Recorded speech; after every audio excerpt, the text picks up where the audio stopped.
Here's Mitchell trying to attack Van Lith. We'll slow it down a bit. This time steps right through the heart of the defense. Have you ever wondered what happens when the brightest star in your sky suddenly vanishes? Have you ever felt the ground shift beneath your feet when the person you'd banked everything on sits out instead of stepping up? Caitlin Clark, the living definition of WNBA excitement, will not lace up her shoes for tomorrow's tilt against the Atlanta Dream. And this absence is far more than a missing name on the lineup sheet. And blows by Chicago, the winds off of Lake Michigan. Timeout Sky as Indiana has built a 17-point advantage. Hey, quick favor before we move on. If you find this content interesting, go ahead and like the video and subscribe to the channel. Most of you watch without subscribing and it's free, but it helps us out so much. Have you done it yet? Thanks a ton for the support.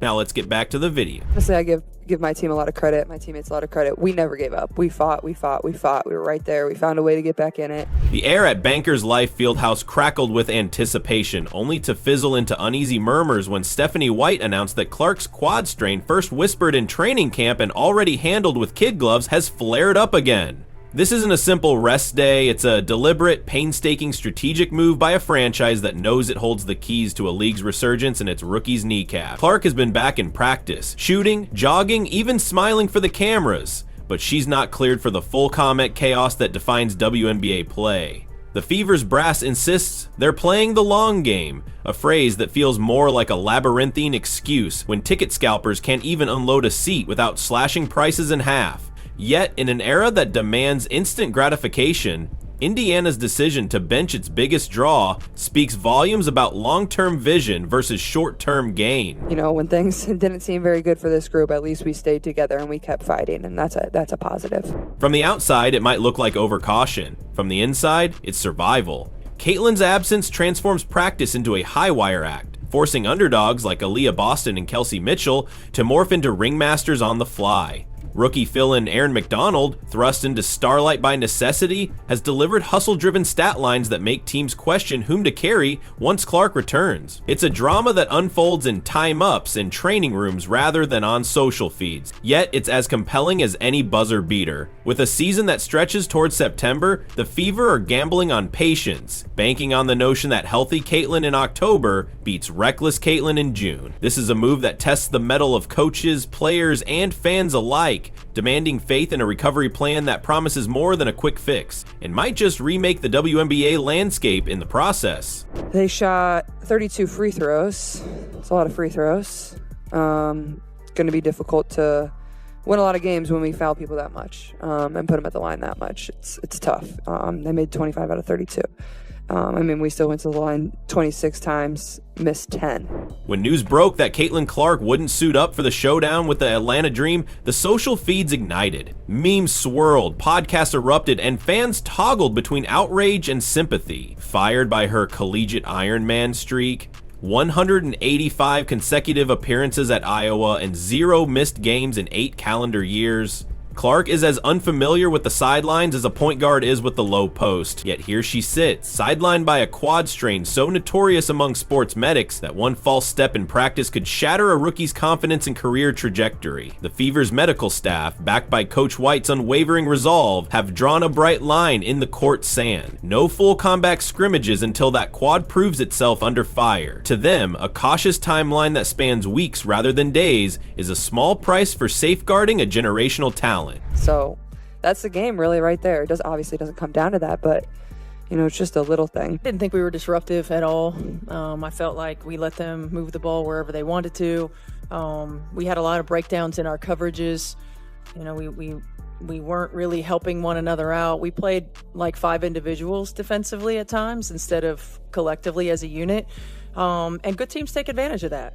Atlanta was really good at getting downhill. They knocked down some tough shots, but when you dig yourself a hole, it makes it really difficult to use all your energy to come back. Stephanie White's press conference carried the tone of a general briefing troops before a protracted siege. She spoke of progression, movement patterns, and rhythm, terms that sound clinical until you remember they describe a player, whose every cut and spin is dissected by millions online. The Fever have introduced Caitlin back to drills in measured stages. Spot shooting, corner threes, controlled layup lines. Tools not just for fitness, but for measuring pain thresholds and psychological readiness. Underneath the guarded optimism lies a razor-thin margin for error. One misjudged rep in 5-on-5 could reignite swelling, unravel months of rehab, and thrust Clark back into the season-ending void that traps too many promising athletes. For team executives, sponsors, and league officials, every tick of the training room clock is either a sigh of relief or a drumbeat of disaster.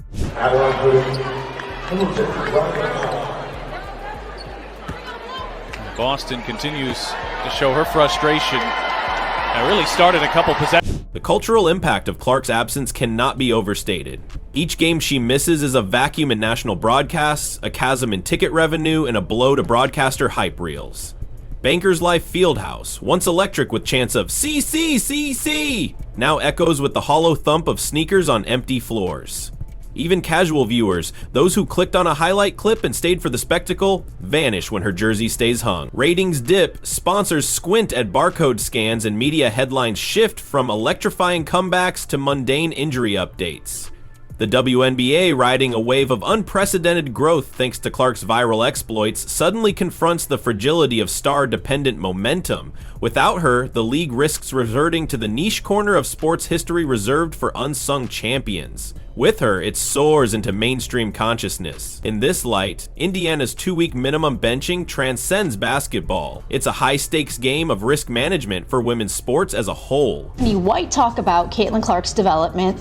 It was very fascinating to get her take on it as an actual coach. Amidst this maelstrom, players on both sides feel the seismic shift. Teammates accustomed to Clark's gravity must reinvent their offensive blueprints overnight. Aliyah Boston, once the beneficiary of silky passes and penchant for mid-range marvels, now demands the ball in isolation, dragging defenders into the post where she can exploit mismatches.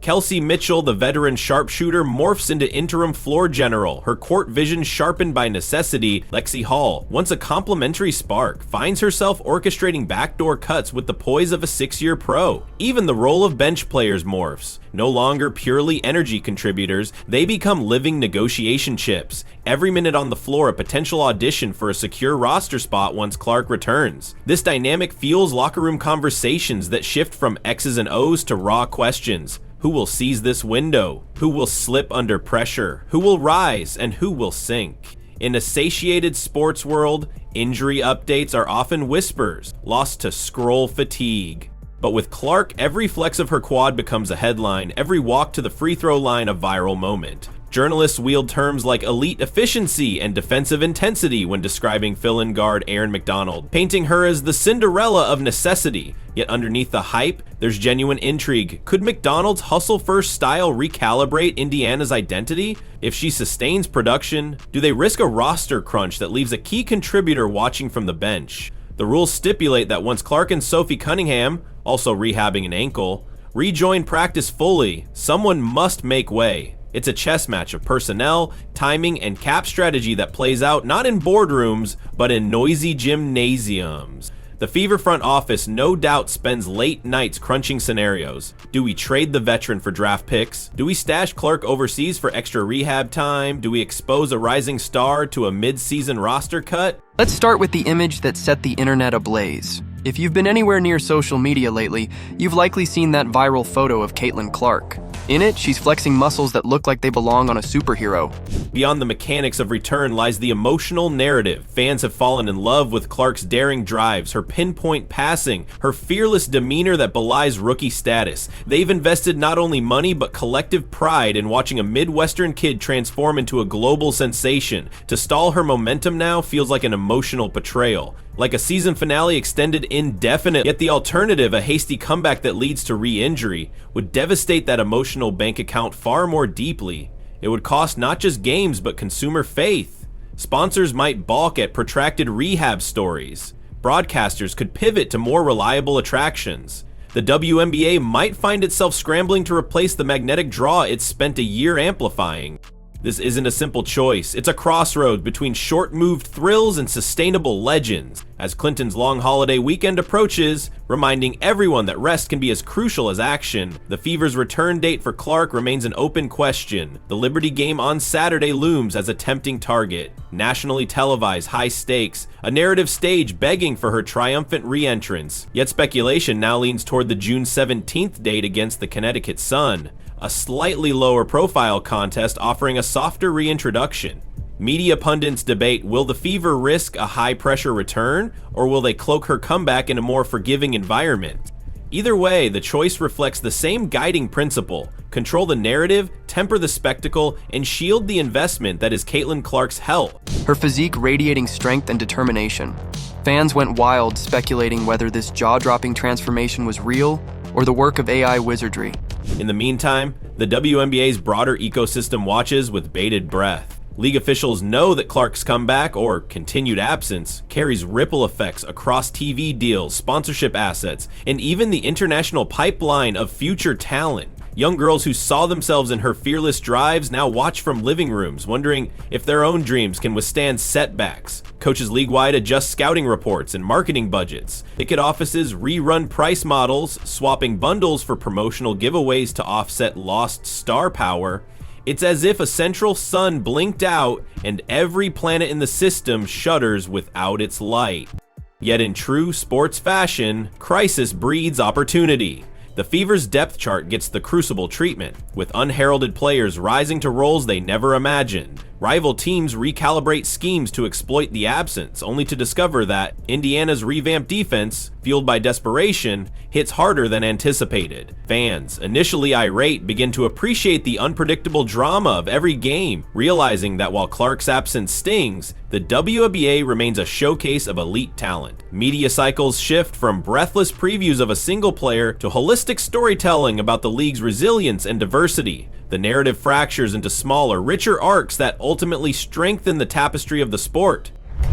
Was it a cleverly edited snapshot or a testament to Clark's offseason grind? The debate raged on until coach Stephanie White stepped in to set the record straight during her Good Follow podcast appearance. Within this tapestry, the Fever's long-term blueprint emerges in sharper focus. They aren't simply a one-meter wonder.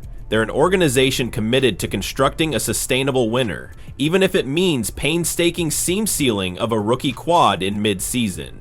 Their message to the basketball world is clear. We value health over headlines, depth over dependence, and seasons over singular sensation. That message might cost them a few losses now, but it promises far more return when a fully healthy Caitlin Clark leads a veteran-fused roster deep into playoff runs. Behind closed doors, discussions swirl about contract extensions, renewal of sponsorship deals, and strategic marketing campaigns timed to Clark's return. Executives envision banner nights when she finally bursts back onto the court, rollicking highlight reels stitched to sponsor activations, kids chanting her name in school gyms nationwide. That vision remains intact, even if delayed. For everyone involved, from the trainers icing her quad to the front office drafting press releases, the patient rebuild is the only logical path. They know that once she's back at full flight, the fever pitch surrounding Caitlin Clark will eclipse any temporary setback, amplifying the league's profile for years to come. When asked point blank about the photo, White didn't hesitate. Those muscles? 100% real, she confirmed with a smile, dispelling any notions of digital trickery. No AI, no Photoshop, just Caitlin's hard work in the gym. This revelation sent shockwaves through the basketball community. At its core, this isn't simply a story about an injury. It's a microcosm of professional sports' perpetual tension between performance and preservation. It asks us whether we want instant thrills or lasting greatness, whether we cheer for a single headline or an enduring legacy. The Fever have answered by betting on the latter, trusting that a cautious 2-week timeline and perhaps a bit longer will yield dividends that far outpace a short mid-return followed by a season-ending catastrophe. The saga also shines a light on the WNBA's evolving identity. No longer content to be a footnote beneath basketball's men's leagues, it now revolves around figures like Clark who force society to rethink narratives about women in sports. Her absence underlines the fragility and the power of that shift. When she's on the court, she's a movement. When she's off, her vacuum reveals both the league's newfound momentum and the lingering vulnerabilities in a sports ecosystem still finding its footing. It's a dramatic juxtaposition worthy of primetime storytelling.